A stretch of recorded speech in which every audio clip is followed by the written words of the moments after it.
3 में चले गए। सारे क्वेश्चन ऐसे पेपर में टफ नहीं आते हैं, लेकिन थोड़े बहुत जो है यहाँ पर ऐसे मेरे भाई करना पड़ता है। आइए, वीडियो को आप लोग लाइक करना भूल चुके हैं सर, वीडियो को लाइक कर लीजिए, ठीक है।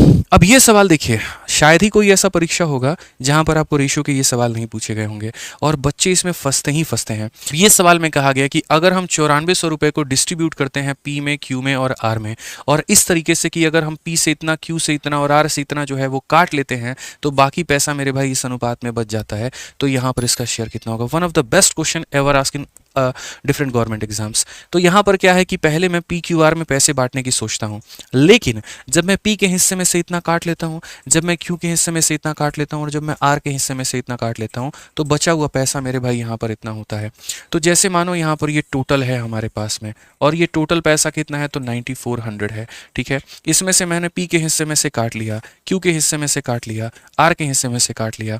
पी के हिस्से से कितना काटा, तो 93, क्यू के हिस्से से कितना काटा मेरे भाई, तो 24, और आर के हिस्से से हमने कितना काटा, तो यहाँ पर जो है वो 55। ये तीनों के हिस्सों से हमने पैसा काटा है, तीनों के हिस्से से हमने मेरे भाई यहाँ पर पैसा जो है वो काट लिया है।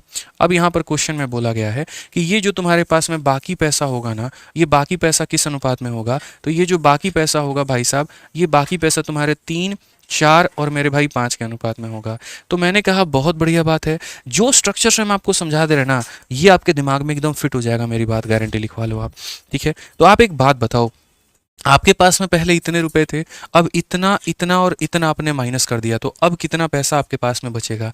इनको जोड़ोगे 9 2 11 और 5 मेरे भाई यहाँ पर कितना हो जाएगा, 16, 5 4 9 3 12 मेरे भाई 172। तो यहाँ पर इतना, इतना और इतना, मतलब टोटल आपने 172 जो है वो मेरे भाई माइनस कर दिया। तो अगर आपने 172 रुपये मेरे भाई माइनस कर दिए, तो 9400 रुपये में से 172 आपने माइनस कर दिया, तो आपके पास में बचा कितना, तो बोलोगे सर 9228 रुपये।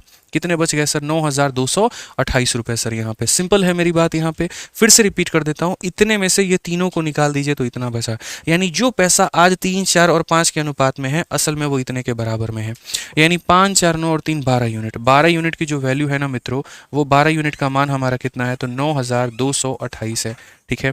हम अगर 12 से काटते हैं तो यहाँ पर 12 सत्ते 84 हो जाएगा, ठीक है। उसके बाद में यहाँ पर 42, 12 3 का 36 मेरे भाई, ठीक है।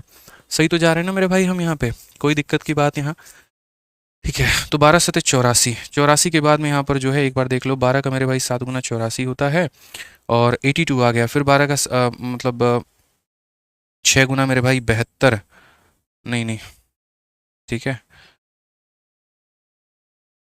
सही तो है, 12 का 6 गुना मेरे भाई 72 हो जाएगा। और फिर उसके बाद में यहाँ पर देखो, 12 का 7 गुना 84 हो गया ना आपका, तो 82 आ गया। फिर 12 का 6 गुना 72, 108, 12 9 108, यानी 769 बार में काटेगा।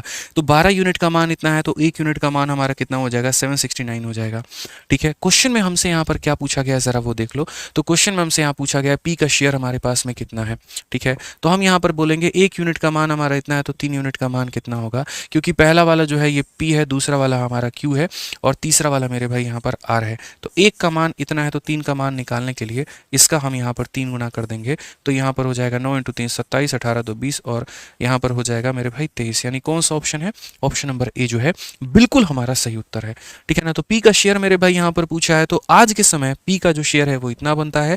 अगर ओरिजिनली पूछा होता तो 2307 में हम 93 जोड़ देते तो पी का शेयर पहले 2400 रुपये करके आता। तो ये छोटी सी बात को यहाँ पर ध्यान रखना है। पहले पैसे थे इतना, इतना, इतना कम करने के बाद में बांटा, तो ये रेशियो हमारा आ गया। तो मेरे भाई इतने में से इतना कम कर दिया, ये रेशियो 12 का मान इतना, 1 का मान इतना, 3 का मान इतना, ये हमारा पी का शेयर निकल गया। उसमें अगर 93 जोड़ देंगे तो पुराना वाला वैल्यू उसका निकल करके चला आएगा। नया मान पूछा था, नया मान हमने बताया है। हर सवाल के बाद अगर मेरा तरीका पसंद आए तो प्लीज़ भाई रिक्वेस्ट है मेरी, वीडियो को लाइक ज़रूर कर देना, ठीक है। आ जाओ यहाँ पर नेक्स्ट क्वेश्चन, 8 नंबर सवाल देखते हैं। ट्रिगो का one of the most famous question, जो कि sec square minus tan square बराबर 1 के प्रॉपर्टी पर पूछा जाता है। अगर इस सवाल को आप देखेंगे तो आपके सामने सीजल 2022 में पूछा गया। tan प्लस sec का मान मेरे भाई यहाँ पर कितना दे रखा है, तो ये वैल्यू 7 दे रखी है, और हमसे यहाँ पर 5 sin थीटा का मान पूछा है। मैं मेरे भाई आपको याद करा चुका हूँ, दोस्तों याद रखना, sec theta plus tan theta की वैल्यू अगर p दी गई हो यहाँ पे, ठीक है, या फिर मेरे भाई याद रखना यहाँ पर sec theta minus tan theta की वैल्यू तुम्हारी p दी गई हो, दोनों सिचुएशन में या प्लस की वैल्यू p हो या माइनस की वैल्यू p हो, याद रखना मैं आइडेंटिटी यहाँ लिख देता हूँ। sec थीटा का हमेशा जो मान रहेगा वो मेरे भाई p² + 1/2p रहेगा। ये याद करके चलना। ये सेक थीटा की वैल्यू था, है और रहेगा, इसको कोई नहीं बदल सकता है। तो अगर हम यहाँ पर सेक थीटा का मान निकालना चाहते हैं तो ये वैल्यू जो काम करती है ये पी का काम करती है। तो पी के स्क्वायर में एक जोड़ करके 2p से भाग कर दो, यानी 7 के स्क्वायर में मेरे भाई एक जोड़ करके यहाँ पर 7 का 2 गुना। तो अगर आप देखोगे तो ये 49 और एक मेरे भाई हो जाएगा 50, और ये 50 बटे कितना हो जाएगा 14, जिससे अगर हम काटेंगे तो ये हमारा 25 और बट्टे में कितना आ जाएगा 7। अब यहीं से मेरे भाई आप राइट एंगल ट्रायंगल बना लो, और राइट एंगल ट्रायंगल बनाने के बाद में क्या बोलोगे, सेक की वैल्यू मेरे भाई हाइपोटेनस अपॉन कितनी होती है, बेस होती है। तो ये सेक में यहाँ पर ये मेरे भाई कितना है तो हाइपोटेनस है, और ये कितना है तो बेस है। अब एक बात बताओ, 7 और 25 का ट्रिपलेट किसके साथ में बनता है, तो बोलोगे गुरुदेव 7 24 25 कितना बनता है, 7 24 25 गुरुदेव 7 24 25 बनता है। तो अगर ये 7 है और ये 25 है तो ये कितना हो जाएगा 24। अब आपका एग्जामिनर आपसे पूछ रहा है 5 इंटू साइन थीटा, साइन का मतलब परपेंडिकुलर अपॉन में हाइपोटेनस मेरे भाई, यानी 24 अपॉन में 25। तो 5 से अगर हम काटेंगे तो मेरे भाई 24 बटे 5 आएगा। कौन सा ऑप्शन है, तो D for Devsena correct answer है। ठीक है, तो ये छोटा सा पॉइंट जिन भाइयों को याद नहीं था वो याद कर लेंगे, पेपर में आपको काफी ज्यादा सहायता मिलेगी। यहाँ पे सारे सिलेक्टिव क्वेश्चन हैं, आपको मेरे भाई फायदा होगा, आपको लगेगा कि यार सर के इस 1 घंटे के सेशन से हमें वाकई में काफी फायदा हुआ, इन्होंने हमारा वक्त जो है वो वेस्ट नहीं किया, इनके माध्यम से हमें काफी कुछ सीखने को मिला, हमारा पूरा मैथ्स रिवाइज हो गया। 4 चैप्टर में हम अपने आप को कॉन्फिडेंस समझते थे, यहाँ तो 4 चैप्टर मेरे और वीक निकल गए। अब यहाँ पर इस मॉक टेस्ट के माध्यम से जो है आप लोग उसको सुधारिएगा, और जिन चैप्टर में लगेगा कि कमजोर है उसको एक बार फटाफट जो है वीडियो के माध्यम से कंप्लीट कर लीजिएगा, ताकि इसी से आपकी कमियां पता चल जाएंगी, और कमियों के ऊपर में जब आप काम कर लेंगे तो मैथ्स में रफ्तार की तरह आपका स्पीड भागेगा और स्कोर भी भागेगा। याद रखिए, ये सवाल जल्दी से बना लीजिए, औसत का बड़ा प्यारा सवाल है। बोला गया कि 70 बच्चे थे किसी हॉस्टल में, उसमें 14 नए एडमिशन होने के कारण में एक्सपेंस जो है वो 28 रुपये बढ़ गया। उसके बाद में बोला गया average expenditure of per head diminishes by 1, what was the original expenditure. एक ही सवाल है मेरे भाई यहाँ पर, और ऑप्शन नंबर बी जो होगा आंसर होगा। बोलोगे सर कैसे कर दिए, कर दिए तो कर दिए। अरे भैया सारी चीज़ यहाँ 7 के ही मल्टीपल है, ये भी 7 का, ये भी 7 का, ये भी 7 का, और यहाँ जो मूल यहाँ पर व्यय पूछा गया है तो पक्का वो भी यहाँ पर 70 का मल्टीपल होगा। एक ही ऑप्शन, ऑप्शन नंबर बी दिखा है यहाँ पे।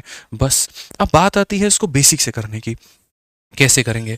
तो हम लोग यहाँ समझते हैं हेड कांस्टेबल का असल में क्या था। तो यहाँ पर देखिए, एक छात्रावास में यहाँ पर क्या होता है तो बच्चों की संख्या, तो यहाँ पर हम लिखते हैं नंबर ऑफ स्टूडेंट। ठीक है, उसके बाद यहाँ पर क्या लिखते हैं तो हम एवरेज एक्सपेंस लिखते हैं कि एक बच्चे पर औसतन कितना औसतन खर्चा आ जाता है, और नंबर ऑफ स्टूडेंट को एवरेज एक्सपेंस से अगर हम गुना करेंगे तो मेरे भाई यहाँ पर टोटल एक्सपेंस आ जाएगा कि कुल मिलाकर के कोई कितना खर्चा कर रहा है। ठीक है, समझ में आ गया बात यहाँ पर। अब सवाल में क्या बोला गया, there were 70 student in hostel and after admission of 14 new student. पहले कितने बच्चे थे 70, अब 14 का एडमिशन हो गया तो अब कितने हो गए 84।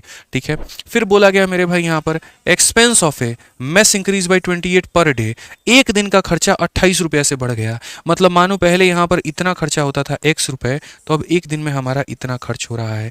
ठीक है, तो इसके हिसाब से क्या होगा, यहाँ पर इतने बच्चे एक दिन का खर्चा इतना, तो टोटल खर्चा कितना आता होगा 70x आता होगा। अब यहाँ पर इतने बच्चे और एक दिन का खर्चा मेरे भाई इतना, तो अब जो खर्चा है वो कितना आ रहा है तो 84 इंटू एक्स प्लस 28 ये हमारा आ रहा होगा। ये मैं आपको कह करके चल रहा हूँ। लेकिन हमारे एग्जामिनर ने मेरे भाई क्या बोला, हमारे एग्जामिनर ने यहाँ पर ये बात बोला है, ठीक है, वाइल द एवरेज एक्सपेंडिचर पर हेड डिग्री से, एक सेकंड, एक छात्रावास में 70 बच्चे थे, 14 नए छात्र के प्रवेश करने के बाद में मेस का खर्चा 28 रुपये प्रतिदिन से बढ़ जाता है। थोड़ा सा गड़बड़ हो गया, हमने यहाँ पर इसको 28 बढ़ा दिया, ये हमारी गलती थी, रुक जाइए। क्वेश्चन में यहाँ पर ये बोला गया है मेस का जो खर्चा है वो 28 रुपये से बढ़ गया है, मतलब पहले जो खर्च कर रहे थे और अब जो खर्च कर रहे हैं उसमें 28 का अंतर है। ठीक है, और ये बोला गया जबकि प्रति व्यक्ति औसत व्यय 1 रुपये कम हो गया है। तो ऐसे मान करके चलो, जैसे मैं दोबारा से समझा देता हूँ, पहले 70 बच्चे थे, हर बच्चा यहाँ पर x रुपया खर्च करता था, तो उसका जो खर्चा आता था वो मेरे भाई आता था 70x। अब यहाँ पर 84 बच्चे हैं, हर बच्चे का औसतन 1 रुपया कम हो गया है, मतलब इतना हो गया है। तो अब जो खर्चा आएगा वो मेरे भाई यहाँ पर आ जाएगा 84 इंटू एक्स माइनस 1, ये अब का खर्चा आ जाएगा। लेकिन क्वेश्चन में यहाँ पर क्या बोला गया, तो क्वेश्चन में यहाँ पर ये बोला गया कि मेरे भाई पहले की तुलना में अब जो है कितना ज़्यादा खर्चा हो रहा है, तो यहाँ पर 28 रुपये ज़्यादा खर्चा हो रहा है, यानी 28। यानी सिंपल सी आसान भाषा में अगर हम बात करें ना, तो हम यहाँ पर ये बात बोलेंगे, इसमें इसको जोड़ दो तो ये निकल करके चला आएगा।